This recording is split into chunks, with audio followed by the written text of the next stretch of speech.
Okay, let's go. According to Christ, in one of his most famous statements, he said that the world wars are the beginning of the sorrows leading to the tribulation. Christ says in Matthew 24:7, "For nation will rise against nation, and kingdom against kingdom. These are the beginning of sorrows." According to Christ, the beginning of the times of sorrow, the times that come before the tribulation and lead into it, those times begin with world wars. These wars began in 1914, and what we see that is so amazing is that Daniel says the same thing. Daniel starts his end time prophecies with the world wars. In Daniel 7:1, Daniel explains that he has had a nightmare, dreams and visions on his bed. And in 7:2, he begins the story. Daniel 7:2. Daniel spoke and said, "I saw in my visions by night, and behold, the four winds of heaven strove upon the great sea." This is about the world wars. The four winds of heaven is another way of saying the whole world. The four winds are the whole world, and the whole world strove or was at war over the great sea. In the Bible, the Great Sea is the Mediterranean Sea. So the whole world was at war over the Mediterranean Sea. This describes both World Wars I and II, which were active across the Mediterranean. We continue. Daniel 7:3, "And four great beasts came up from the sea, different from one another." Later in this chapter, an angel explains that the four beasts that come up out of the Mediterranean Sea are four great kingdoms. These four beasts are four alliances that come out of the world wars over the Mediterranean Sea. The first alliance is represented by the lion with eagle's wings. Daniel 7:4, "The first beast was like a lion and had eagle's wings. I beheld till the wings thereof were plucked, and it was lifted up from the earth and made to stand upon the feet as a man. And a man's heart was given to it." Now, we know that in modern times, the lion symbolizes England or Great Britain, and the United States is, of course, the eagle. These two come out of the wars as strong allies. Before the First World War, England and the US were cordial, but not allies. However, after World War II, a long-standing alliance emerged. But notice, something happens to this alliance.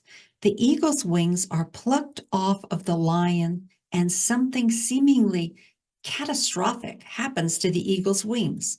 As we continue this prophetic journey, we will perhaps find out what this catastrophe is, and we will be able to draw conclusions about it, but it is still in our future. Something is lurking in the future of the eagle, the USA. For now, the eagle's wings cause the lion to soar in the world as a true power. But after the wings are plucked, the lion, Great Britain, will be forced to stand on its feet as a man like any other small country without the authority it now enjoys in the world stage. So now let's move on to the next alliance coming out of the world wars. The next is the bear. Daniel 7:5, "And behold, another beast, a second, like to a bear.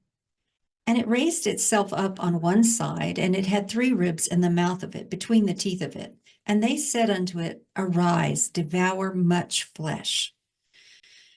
In our modern world, and remember these are prophecies for the end times, in our modern world, Russia is known as the bear. Russia became a communist nation in 1917 during World War I, and coming out of the Second World War, Russia the bear consumed much of Eastern Europe and became known as the Soviet Union, the Soviet Empire. As time went on, the empire separated, but since then, the bear has taken on more partners. Now, Russia is in alliance with China, Iran, and North Korea. Revelation 13 calls this alliance the 4 feet of the bear. Notice that the bear is raised up on one side. Russia and China are by far the more powerful partners in this 4-bear alliance. The other two, Iran and North Korea, are growing stronger, but the bear rests on the weight of the power of the powerful Russian and Chinese empires. the bear is raised up on one side. Notice it has 3 ribs in its mouth. This alliance in the future will devour 3 major countries. The bear alliance is the powerhouse of these 3 beasts, and the bear will continue to devour much flesh. This will continue until the arrival of the Messiah. Please continue in this series. Everything in Daniel's prophecies have relevance for you. Also subscribe so that you can follow along with these Bible talks. I promise to respect your time and try to keep these daily videos to between 5 and 10 minutes. But let's get into the prophetic word. We need to discuss this information, even if we disagree. The time is short.